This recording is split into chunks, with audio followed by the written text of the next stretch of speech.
What you're about to hear isn't just casual advice. It's a profound shift, a shift in how you walk, talk, think, and act, a shift in how you perceive your circumstances and take control of your future. Let me share something with you that most people never truly understand until it's too late. Your life bends to your assumptions.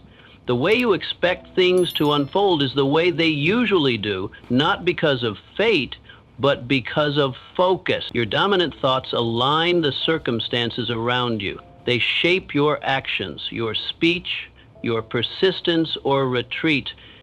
So what if you assumed right now that everything is working out for you, even when it's hard, even when it's quiet, even when there's no evidence? What if you lived as though the outcome was certain, as though the door was already open and all you had to do was walk through it? This isn't wishful thinking. It's mental engineering. This is how the greatest minds in history rose above failure, criticism, and fear. Henry Ford didn't hope things would work out. He decided they would. He poured his belief into the unknown, even before the world believed it was possible. When everyone said the automobile was just a fantasy, he built factories. Thomas Edison didn't doubt after his first 100th or even 10,000th failed prototype. He assumed success was inevitable. He didn't need to see it. He carried it in his mind and acted as though it was already his. Charles Schwab didn't operate out of fear. He operated out of faith in his vision, a faith so powerful that entire steel empires were shaped by it. His certainty was contagious, and his belief made others follow. Andrew Carnegie, the man who revolutionized industry and wealth in America, didn't ask, "What if this doesn't work?" He moved forward as if the results were already secured. That's the energy that builds legacies. So, why not you? Why not now? Why not today? You've spent enough time worrying, hesitating, and telling yourself stories based in fear. Now it's time to flip the script. The version of you that hesitates, overthinks, and shrinks when life gets loud cannot coexist with the version of you that walks in certainty. You can't serve two minds. One must go. Today I give you a new frame, a new filter, a new standard. Act as if everything always works out, not because it's guaranteed, but because it makes you unstoppable.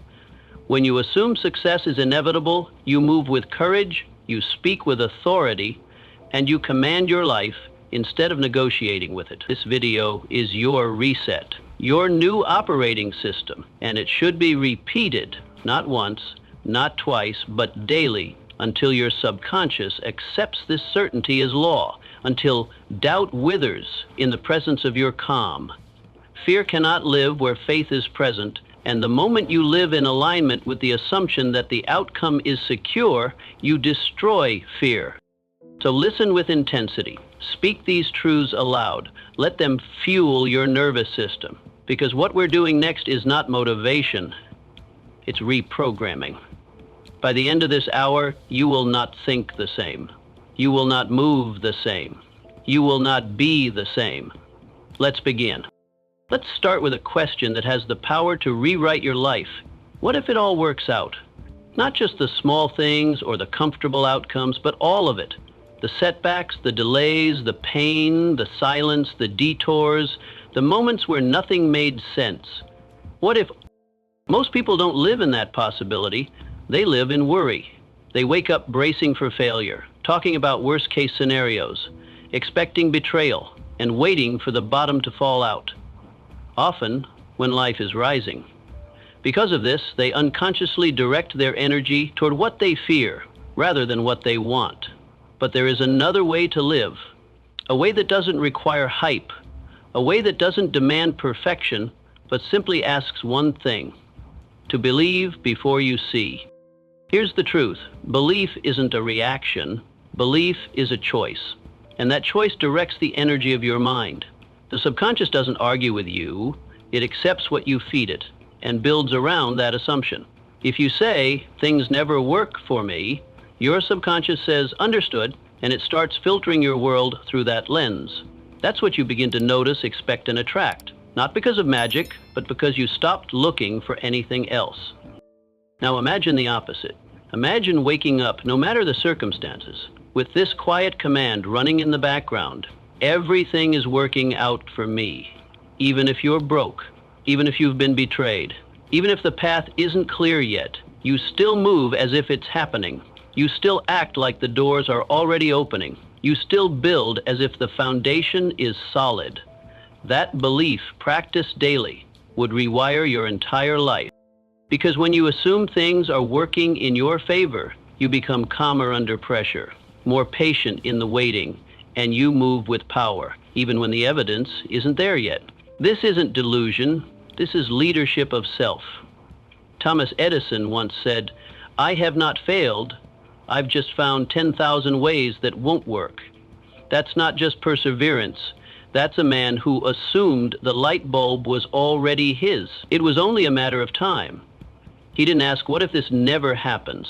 He asked, what else can I try? Because I know it's coming.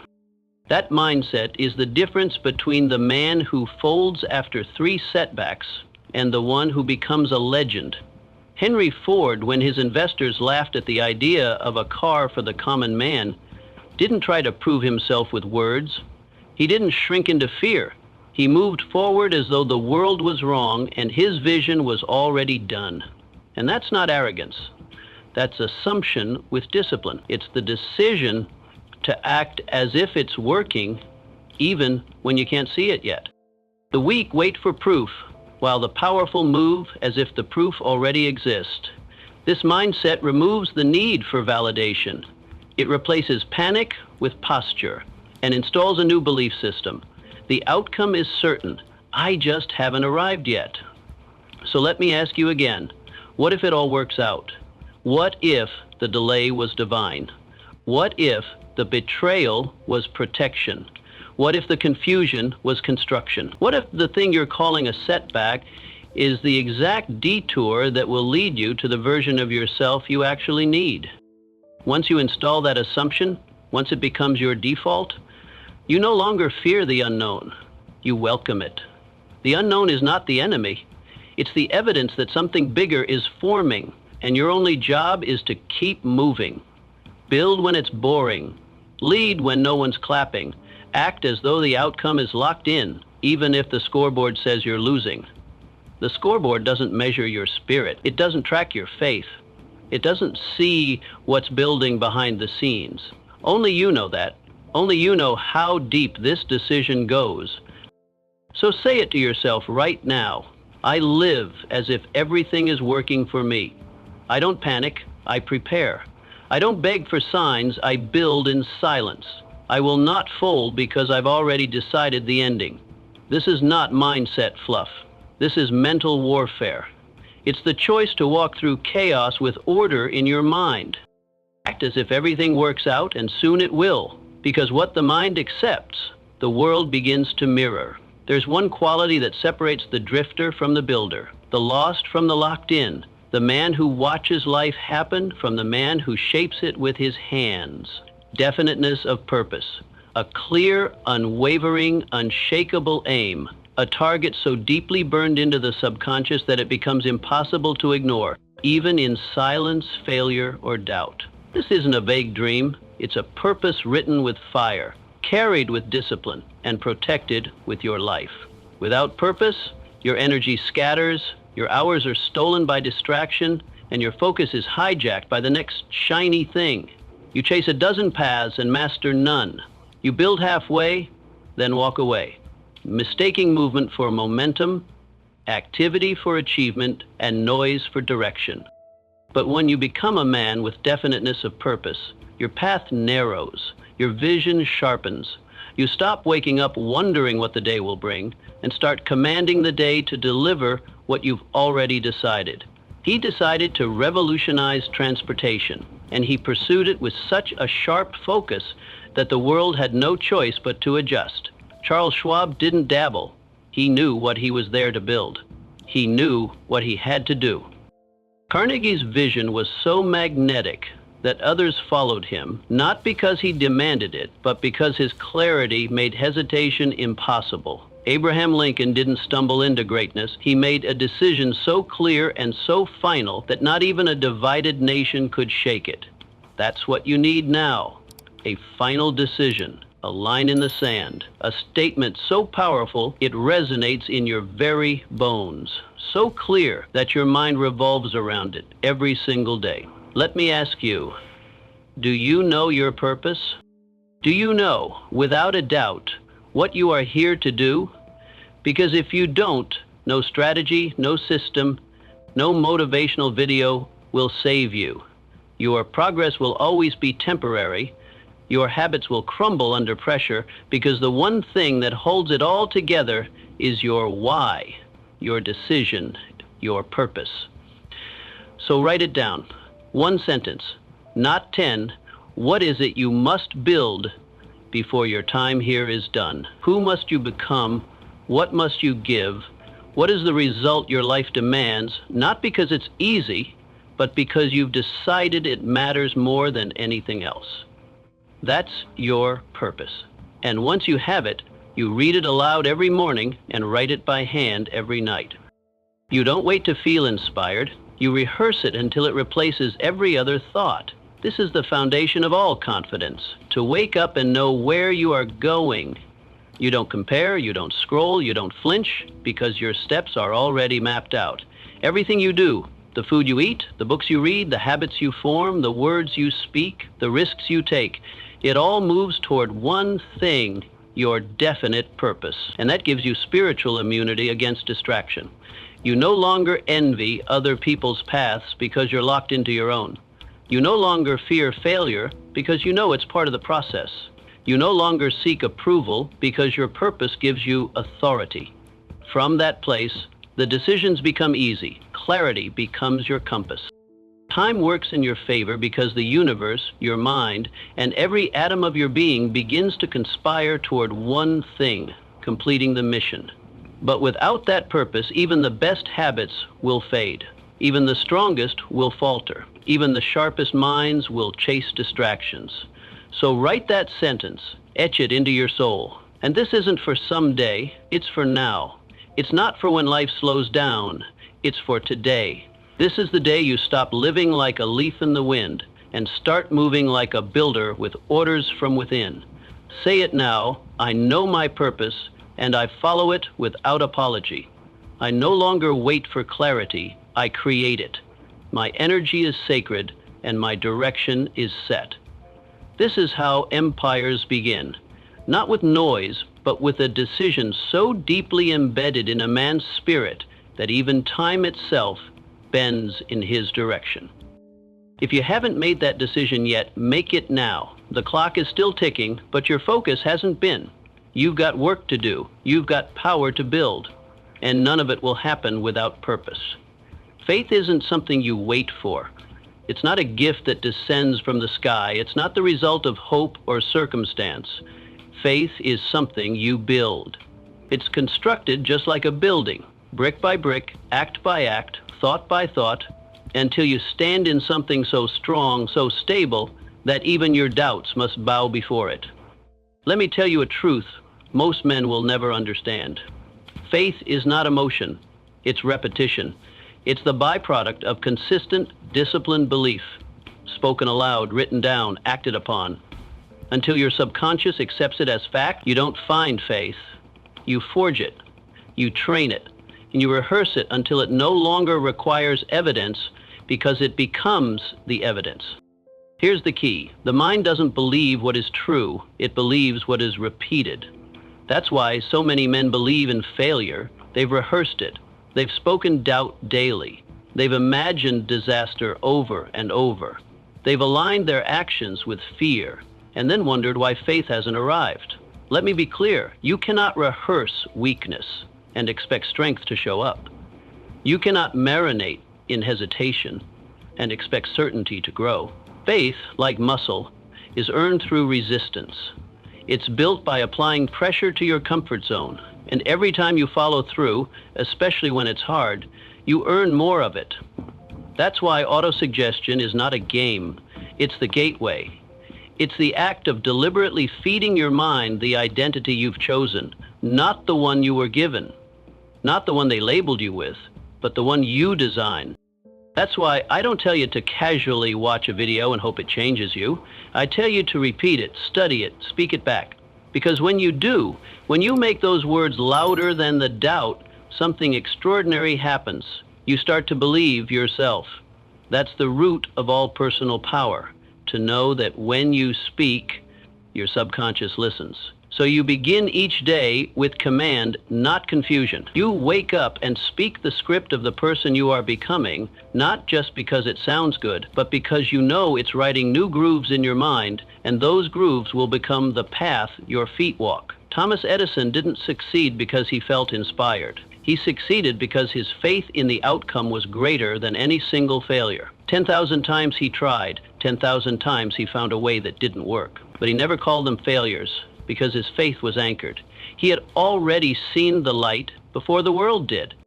Every active effort, every moment of fatigue, every time he reset his tools and started again was another layer of belief.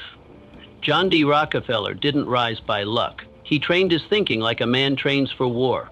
He believed in systems, in structure, in certainty, and that certainty didn't come from chaos, it came from mental rehearsal. He built wealth in his mind before he ever built it in the world. You must do the same, and you must see yourself follow through. You must imagine yourself moving with power. You must speak to yourself like a general, giving orders to a loyal army, with calm, with clarity, with conviction. Because your subconscious mind is listening. It's always listening. And every word you whisper, every phrase you repeat is either building faith or breaking it. So let me ask you, are you speaking power or poison? Are you reinforcing courage or conditioning cowardice? Are you using your words to lift yourself or lower yourself? Because what you repeat becomes real. Faith is not loud. It's not flashy. It does not beg for attention. Faith is silent, grounded, steady. It's built in the dark. It's built when you show up despite your feelings. It's built when you say, I will, and follow through without applause. It's built when no one is looking, and you move anyway. That's how Abraham Lincoln led a nation through fire. He wasn't the most popular, he wasn't the loudest, but he believed in the vision so deeply, so completely, that no critic could shake it. And when faith becomes unshakable, action becomes automatic. You no longer try to rise, you do. You no longer wonder if you're ready, you move. And your results begin to multiply, not by chance, but by design. So here's your instruction. Write your chief aim. Read it aloud every morning and every night with emotion, with certainty, with fire. Visualize the outcome, not once, but daily. Speak your identity, not as a wish, but as a fact. I am focused. I am disciplined. I act with purpose. I do not flinch. This is not theory, this is practice. And when you practice it long enough, the man you used to be, the man of doubt, of fear, of hesitation, he fades into dust. And the man of faith rises. Not someday, today. There comes a moment in every man's life when he must make a decision so final, so absolute, that there's no retreat. That moment is not about emotion. It's not about confidence. It's about commitment. Burning the bridge means this. You remove all exits, all fallback plans, all quiet excuses that whisper, if this doesn't work, I can always go back. No, you can't, not anymore, because that man is gone. Let me tell you something every titan of history has known. You do not truly transform until you remove the option of staying the same. You cannot build a new life while clinging to your old one. You cannot become someone new and still hold space for the person you used to be. You cannot win with your eyes half on the rearview mirror. Charles M. Schwab didn't become the president of Carnegie Steel by playing it safe. He wasn't the smartest man in the room. He was the most decided. He carried himself like a leader before the world saw it. He aligned his tone, energy, and his resolute stance in pursuit of his vision made it impossible for mediocrity to survive in his presence. The moment he stepped into the room, it felt different. You want that kind of presence? You must decide with such intensity that your former self is left speechless. This is what it means to burn the bridge, not just symbolically, but strategically. When you eliminate the possibility of retreat, when there is no fallback, you awaken a part of your mind that most will never access. It's the part that must succeed because failure isn't an option. Andrew Carnegie demanded this of his team. He didn't want people who were just interested in success. He sought those consumed by it, men who had burned all bridges to other pursuits. He understood this principle. A divided mind leads to defeat, and so must you. You cannot serve two identities, the person you were and the person you are becoming.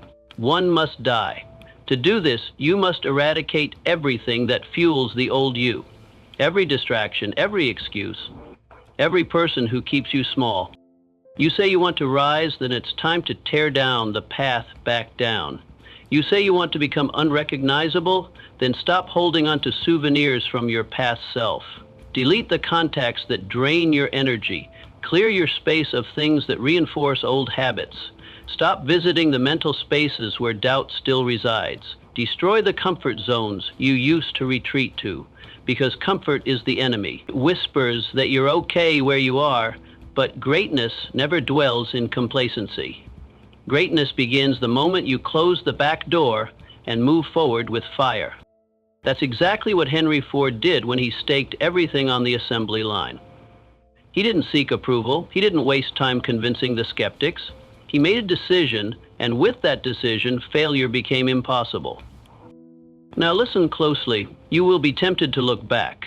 You'll remember how easy it was to be lazy, to scroll, to sleep in, to live without pressure. That voice will sound reasonable. It'll promise balance and tell you it's okay to backtrack just this once. That voice is the last echo of the old identity.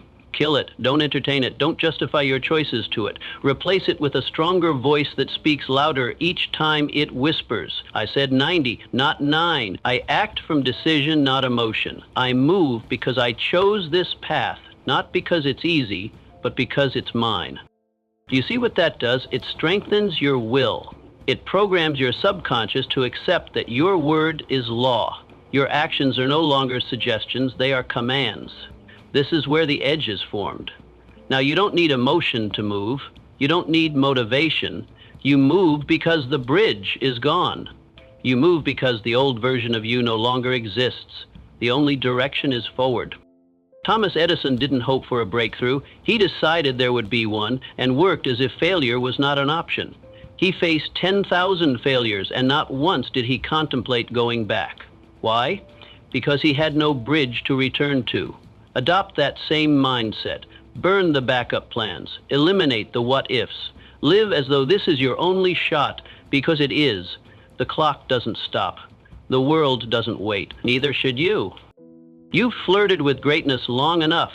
Now it's time to marry the mission fully, completely, without hesitation, because once the bridge is gone and the fire rises behind you, there's no turning back. Only forward. Only execution, only evolution. Let this be your point of no return. Let today be the day everything changes. No man rises alone. No man becomes powerful by staying in isolation. While discipline is forged in solitude, acceleration is born in alignment. There's a force stronger than willpower, skill, or ambition. It's the power of the master mind. And it begins with this truth. You become like the minds you surround yourself with. Your thoughts are shaped by your circle. Your identity is forged by the company you keep. You may think you can carry your mission alone, but look around. Who are you spending your time with? Who shapes your vision? Who do you converse with most? Those voices are either building you up or tearing you down. The mastermind isn't just a group. It's a mental alliance, a convergence of minds, all moving with a shared purpose, to elevate, to build, to sharpen. You must seek this or create it. Seek out men who speak with clarity, who move with purpose, who understand the power of silence. Find those who don't need reminders of the mission because they live it. When you connect your mind to others burning with the same fire, something miraculous happens. You become faster, stronger, more focused, your energy multiplies, you collapse timelines, you unlock ideas that you would have never discovered on your own because the mastermind provides perspective. This isn't theory, it's the strategy used by the greatest builders in history. Henry Ford didn't build his empire in isolation. He surrounded himself with thinkers, engineers, and men of unshakable belief. They didn't always agree. Thomas Edison had a network of minds collaborating, not producing noise. Ideas passed between minds, each sharpened through shared obsession. Andrew Carnegie, one of the wealthiest men in history, credited his success not to luck, but to the power of the mastermind. His fortune wasn't just from capital. It was from the alignment of many minds working toward a single goal. The mastermind is not created by accident. It's built with intention and care. But let's be clear, not everyone qualifies for your mastermind. It doesn't include those who speak with doubt, gossip, chase comfort, mock discipline, or wait for permission to move. Those individuals must be removed from your mental space immediately. A single weak mind can dilute the fire you're building. Protect your energy, it's strategy, not arrogance. If someone isn't feeding your vision, they're bleeding it. If they're not mirroring your commitment, they're distracting you from it. If they can't see the future you're building, they have no place in it. Here's a rule. If you wouldn't trade places with their life, don't take advice from their voice. You are not obligated to carry the weight of others' confusion. You are here to build something different, sharper, and clearer. So, what do? You form your mastermind by choice. Start with one aligned mind, one voice that sharpens you, then another and another until your circle becomes a system, a support structure so tight, so aligned, that failure becomes almost impossible. Meet weekly, speak with purpose, share goals, hold each other to higher standards, eliminate soft language, no more, maybe someday. Replace it with declarations, accountability, and fire. If you can't find this circle, become it. Be the standard, speak with authority, move with conviction. Others will feel it, and they will either rise to meet you or fall away. Do not chase approval. Do not try to convert those committed to drifting. Just build, just move, just live aligned, and those meant to walk with you will appear. This isn't about community for comfort. It's about alignment for power. When a mind as sharp as yours connects with another of equal fire, the laws of success bend. The path gets clearer. The results get faster. The noise fades away. This is the hidden power of the mastermind, the power to multiply your mission. So make your decision now. Who do you need to align with? Who do you need to release? And who do you need to become to attract the minds you want around you? One aligned conversation can change your life. One weak mind can steal it. Choose wisely. Before the action, before the money, before the momentum, there must be belief, because no man accomplishes anything great without first seeing it in his mind. If it's already real, even while it's still unseen, this is what distinguishes the few who rise from the many who quit. Understand that faith is not a luxury nor an optional mindset for the optimistic. It is a necessity, the foundational base, the starting point of all transformation. You might believe that you need clarity to begin, but you don't. You may think that you need resources, motivation, or support, but you don't. What you truly need is a decision backed by belief. The kind of belief that stirs your chest, propels your feet, and speaks louder than doubt, even when your voice trembles. Abraham Lincoln didn't know how the war would end. He lacked certainty about his strategy, but had faith in his principles. The faith that freedom must prevail, even if it cost everything. Henry Ford didn't have a map, a market, or approval. Yet he believed so strongly in his vision that eventually the world had no choice but to bend to his certainty. Rockefeller built empires before the infrastructure even existed. Why? Because in his mind it was already accomplished. Edison, Carnegie, and Schwab They didn't wait for evidence before believing. They created the evidence by acting in advance of it. That is the power of faith. It precedes results. Fear, on the other hand, operates differently. Fear says, I'll wait until I see proof. Faith says, I'll move first and the proof will come. Which voice will you listen to? Fear waits, fears, calculates every risk, and forgets every reward. Faith acts, builds, believes, and moves regardless of the outcome. If you think this is just positive thinking, you misunderstand the laws that govern your mind. Your subconscious doesn't respond to what's true, it responds to what's repeated, what's felt, and what's believed. If you keep repeating fear, your life becomes a pattern of protection. If you repeat belief, your life becomes a pattern of creation. That's why autosuggestion is crucial. You don't just hear the words, you speak them, feel them, and emotionally embed them into your subconscious until they shape your identity. You don't just say, I believe, you say, I act with faith. I do not wait to feel ready. I know who I'm becoming, and I move accordingly. This is how belief becomes part of you. Every day you speak your vision. Every day you act as if it's already done. Every day you refuse to let fear dictate your decisions. Most people miss this. They think belief is just a mindset, but belief also requires action. If you want to believe, you must act as if you already do. Because every time you follow through without evidence, every time you show up when it's difficult, and every time you keep your word in private, you build a new identity, one that says, I don't need proof. I am the proof. Let me give you a law. Belief precedes performance. You will never outperform the image you hold of yourself. So the real question isn't, can I do it? It's, what am I rehearsing? What am I telling myself every day in silence? What identity am I creating or avoiding out of fear? The world doesn't respond to potential. It responds to certainty. Certainty in your voice, certainty in your actions, certainty in your presence. And that certainty cannot be faked. It must be forged, and you forge it through daily practice, through repetition of belief in the absence of evidence. Every morning, speak your vision. Every evening, reflect on your actions. Every hour, refuse to betray the person you said you're becoming. Fear doesn't vanish, but your faith gets louder.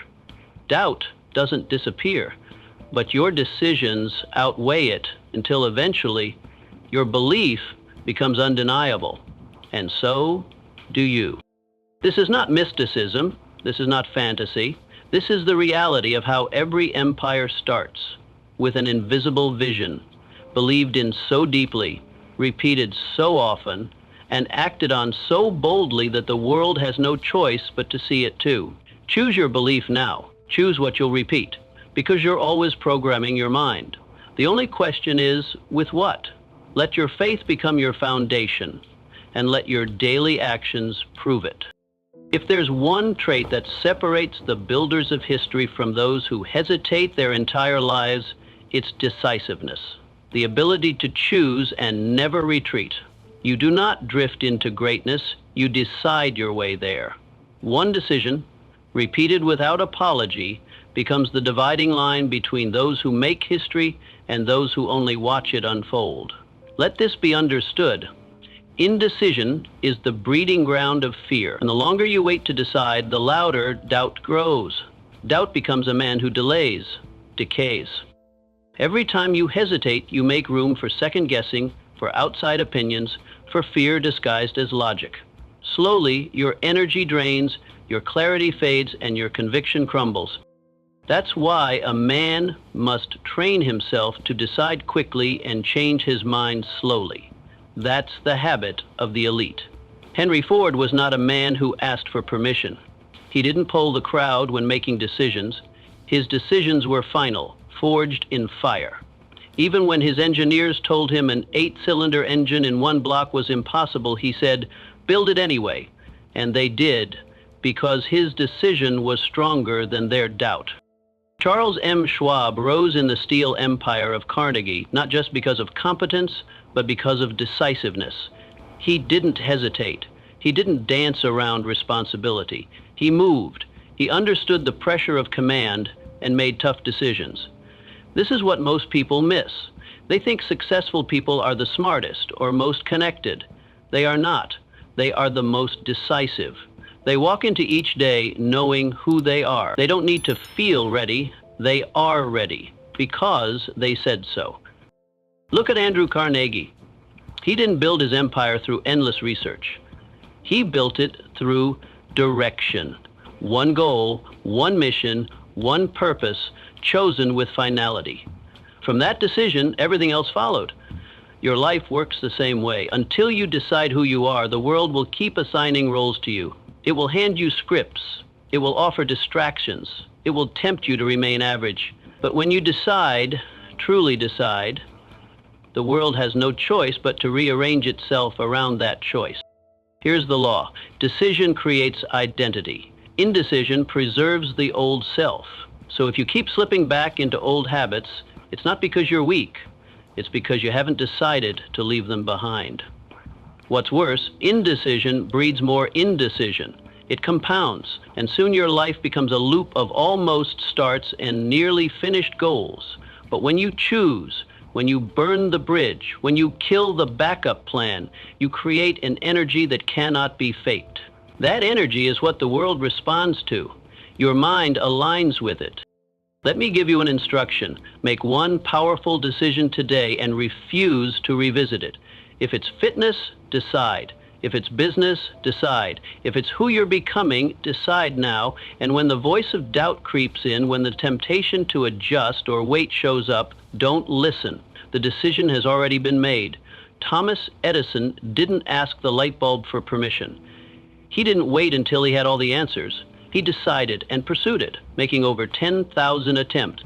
Not trials, decisions. You need that same resolve, because each decision, backed by purpose, builds your inner strength. Once your spine is built, the storms of life lose their power. They can't move a man who's already decided. Even Abraham Lincoln, who faced the weight of a nation during the Civil War, wasn't paralyzed by indecision. He was methodical but final. His Emancipation Proclamation wasn't born of public applause, it was born from personal resolve. That kind of decision shapes the future. So ask yourself now, what decision have you been avoiding? What goal have you kept open so you don't have to commit? What mission have you left negotiable? Draw the line today. Say it out loud if you must. I no longer delay. I no longer drift. I no longer entertain versions of me that hesitate. Say it, write it, live it. And from that one decision, all other actions flow. The truth is, most men are not waiting for opportunity, they are waiting for permission. Waiting for permission to decide? Let me tell you now, no one is coming to give it. The greats didn't wait, they chose. So choose with conviction, with passion, with finality. And from that moment on, you will become unshakable. There's a secret embedded in the foundation of every fortune, and it isn't luck, timing, or charm. It's the habit of doing more than you're paid for. This is the law of compensation, which governs success just like gravity governs motion. It doesn't discriminate. It doesn't miss. It simply returns to each person the value they contribute, compounded over time. Here's the truth, most will never understand this. You're not paid for your time, you're paid for your value. And your value is determined by one thing, how far you're willing to go beyond what's expected. The average man works to the level of his paycheck, but the exceptional man works to the level of his potential. He doesn't wait to be rewarded. He becomes so effective, so consistent, so invaluable, that reward becomes inevitable. This is the law, and it can't be faked. Charles M. Schwab rose from humble beginnings not because of a better education, but because of a better attitude toward work. He became indispensable by making himself irreplaceable, by giving his mind, his energy, and more than he was paid for. Because of that, Andrew Carnegie eventually paid him more than any steel magnate in history. Carnegie himself practiced this principle almost religiously. When building his career, he worked longer hours, took on greater challenges, and volunteered for responsibilities beyond his title.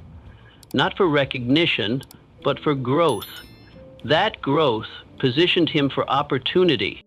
This is how the climb begins. You don't get promoted by asking for it. You get promoted by becoming too valuable to ignore. Understand this. The marketplace doesn't pay for intentions, it pays for impact. It doesn't care how long you meant to do something or how busy you were. It only measures results. And those results are multiplied for the person who consistently goes above and beyond. That's where you need to live, in the extra mile, the unpaid hour, the unseen effort, the quiet improvement. Here's the secret no one talks about. The extra mile is the emptiest one, and that's where all the power lies. Everyone wants to get ahead, but few are willing to give more than they're asked for. Few wake up early without being told. Few deliver excellence when average is accepted. Few take ownership of mistakes that weren't even theirs. But the few who do, rise.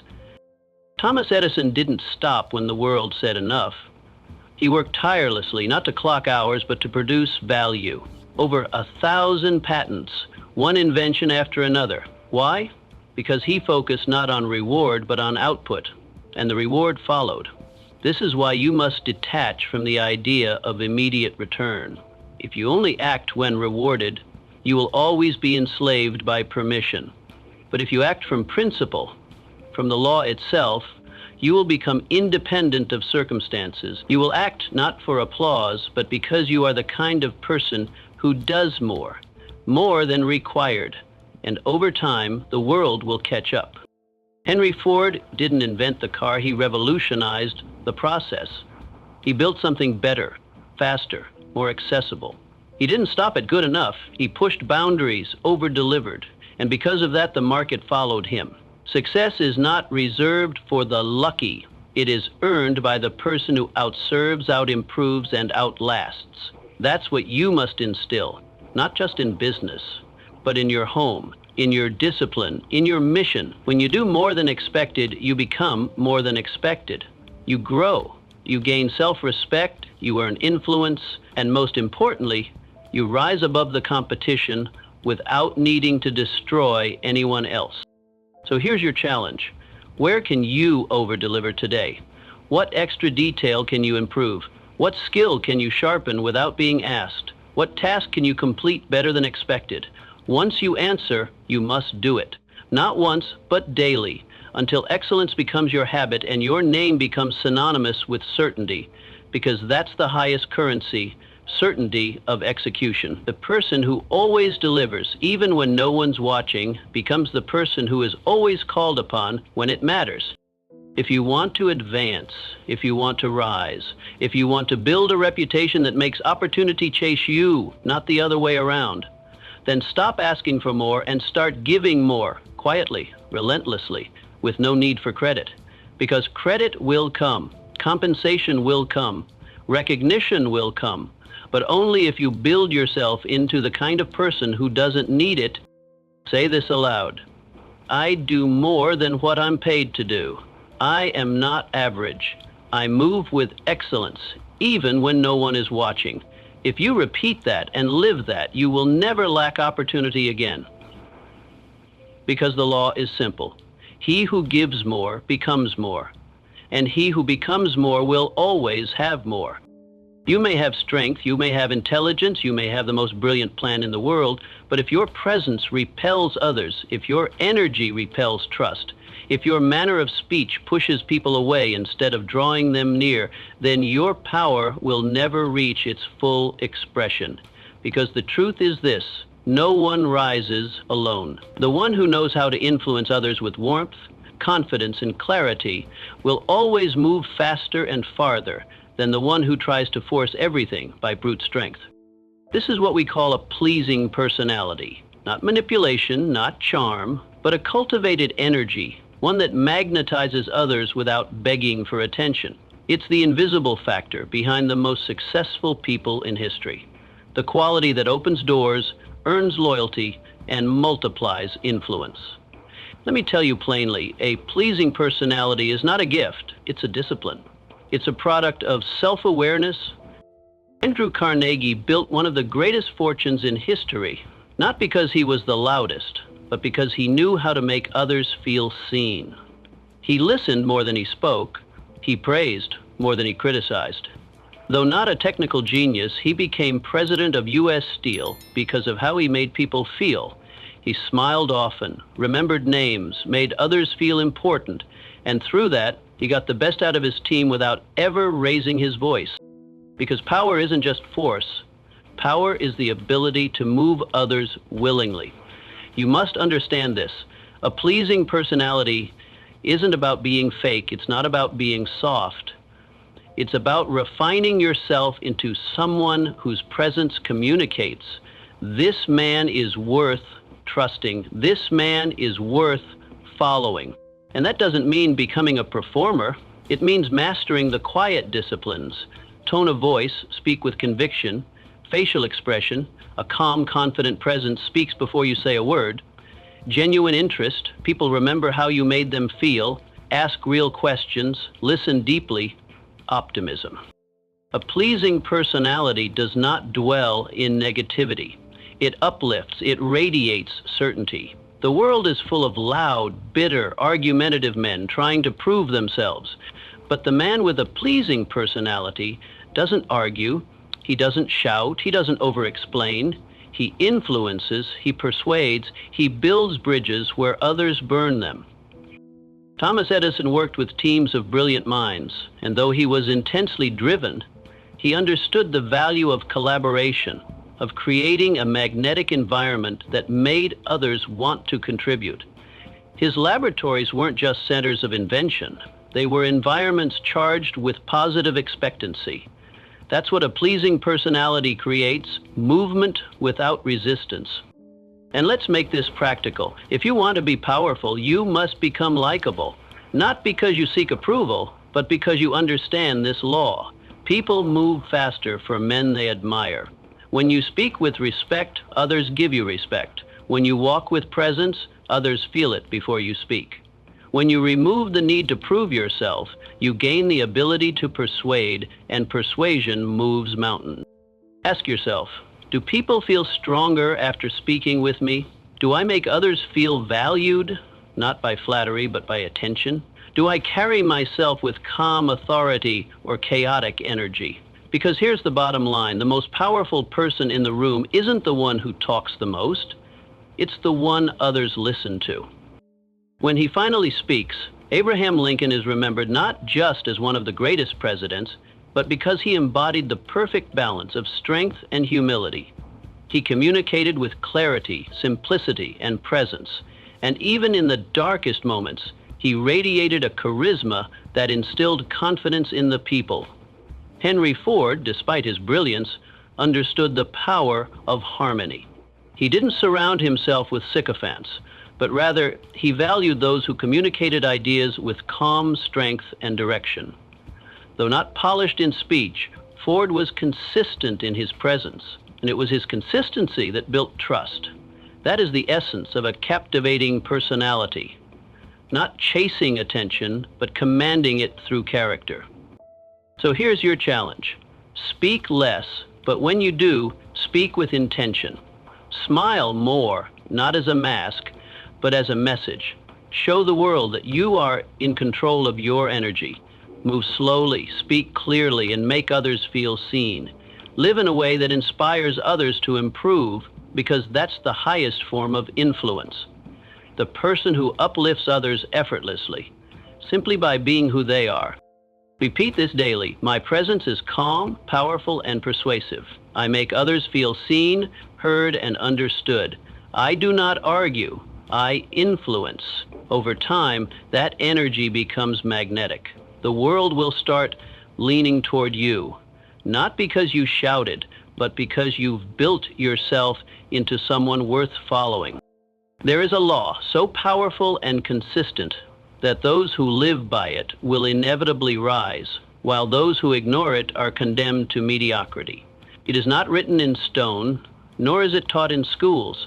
It is seldom mentioned in conversations about success, yet every successful person I know abides by it as if it were scripture. It is the law of increasing returns.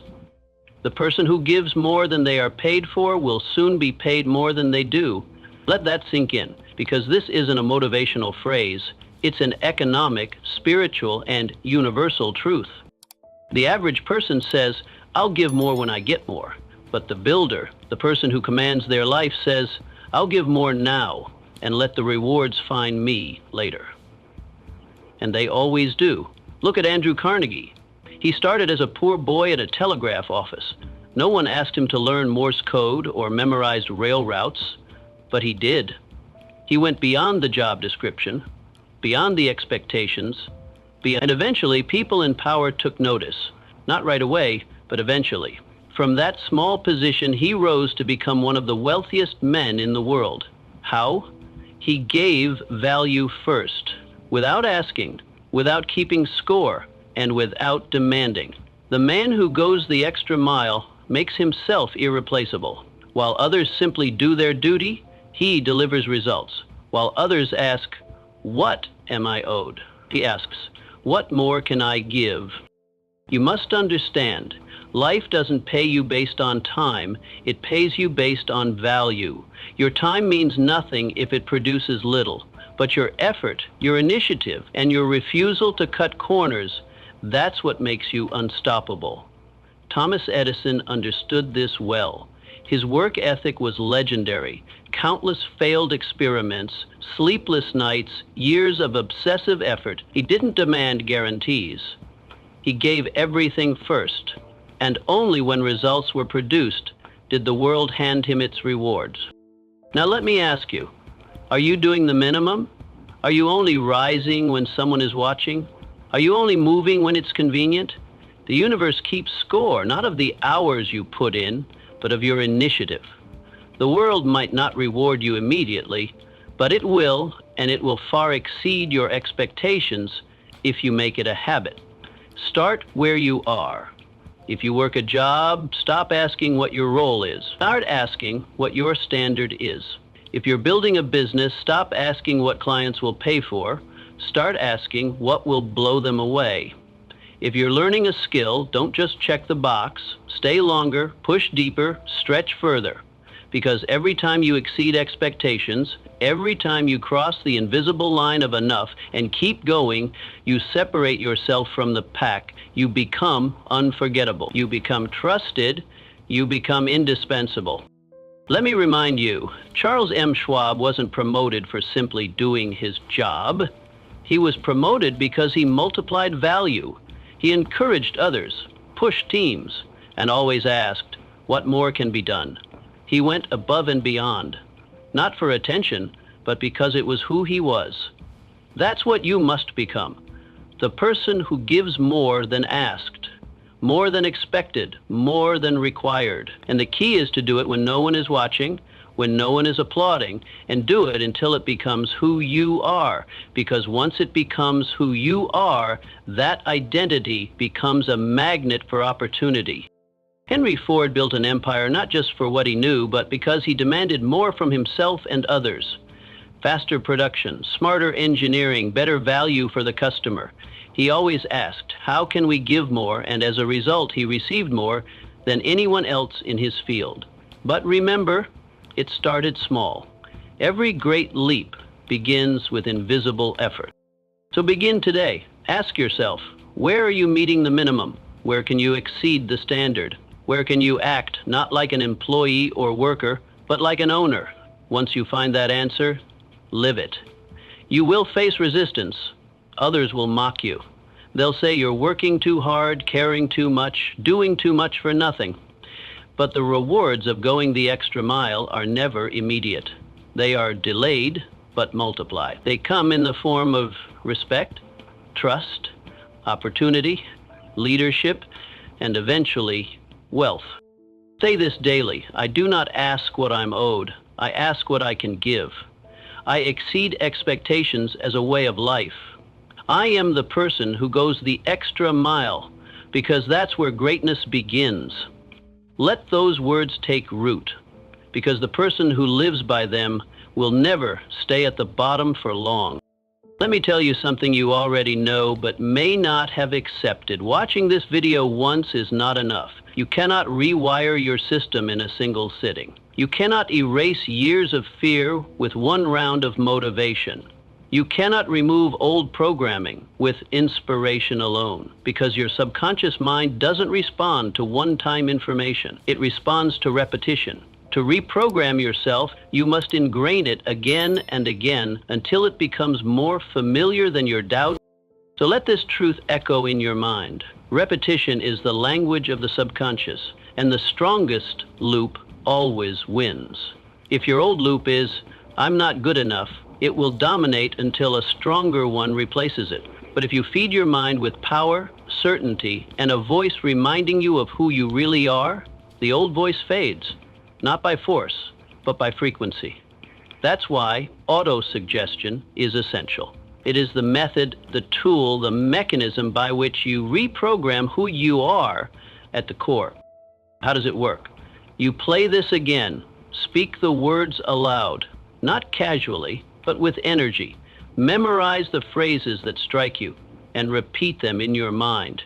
When resistance rises, let this message become your mental software. You don't listen for entertainment. You listen for identity installation. You're not just here to feel better. You're here to become unrecognizable. Close your eyes and say this to yourself. I am not afraid. I act without hesitation. I am focused. I am certain. I am becoming who I was meant to be. Feel the shift in your body as you say those words. That's not imagination. That's neural reinforcement. That's your identity being updated in real time. Multiply that by 90 days. Say it once, it's a spark. Say it every morning for 90 days. It becomes a circle. You speak it until it becomes your baseline. Until the words don't just sound strong, they are your voice. Here's the law. What you feed forms you. What you repeat becomes you. So don't let this message fade. Don't treat it like a video. Treat it like a ritual. Build your morning around it. Make it part of your environment. If someone asks why you keep playing the same message over and over, tell them, because I'm not here to be entertained. I'm here to be rebuilt. Your mind is programmable. It always has been. The only question is, who's writing the code? From this moment forward, it's you. Play this again. Speak the words with fire. Walk into your day with certainty. Because every time you repeat power, you weaken fear. Now, let's close this chapter the only way someone committed to transformation should. You've listened. You've absorbed truth after truth, not theories, but tools. But now comes the most important part. You walk, not as the person who started this video, but as the person who's already become what they once sought. You don't move like you're trying. You don't speak like you're hoping. You walk like it's done. That's the posture of someone with power. Not because they know everything, but because they know themselves. From this moment forward, you move differently. You walk into the gym like the transformation already happened. You step into your work like the breakthrough has already come. You make decisions like success is unfolding behind the scenes, because it is. Everything is working in your favor, but only if you act like it. Faith is not passive. Faith moves. Faith walks like the outcome is certain. And that's not delusion. That's identity. That's alignment. So before this video ends, before you return to the world, say this with power. I am not afraid. I act without hesitation. Everything is working in my favor, and I move like it. Now say it again, slower, and mean it. I am not afraid. I act without hesitation. Everything is working in my favor, and I move like it. That is your identity script. You don't need validation. You don't need applause. You don't need anyone to understand the fire inside you. Just keep going. Because the world rewards the person who moves with certainty, not knowing, not explaining certainty. You don't have to explain your decisions to people who haven't earned the right to hear them. You don't need permission to rise. You don't need a green light to act. You are the green light. You're not waiting for a breakthrough. You are the breakthrough. Every action you take from this moment forward must reflect that. Move like the person who already has what they came for. Speak like someone whose voice creates the result. Wake up tomorrow like momentum is waiting for you. Because it is. The universe responds to certainty. Life bends to belief. And the version of you who used to hesitate, they don't exist anymore. Now you walk like it's done. Let them wonder what changed. Let them feel the shift when you enter a room. Let them sense the silence in your presence. The kind of silence that doesn't come from not knowing, but from knowing too much to waste words. You've done the mental work. Now walk it out. Every room you enter, every action you take, every plan you make it from the person you already are. And if you ever forget, come back to this video, press play again, and remember who you truly are. This isn't just a motivational message. This is mental installation. You don't install it once. You live it. You rehearse it. You become it.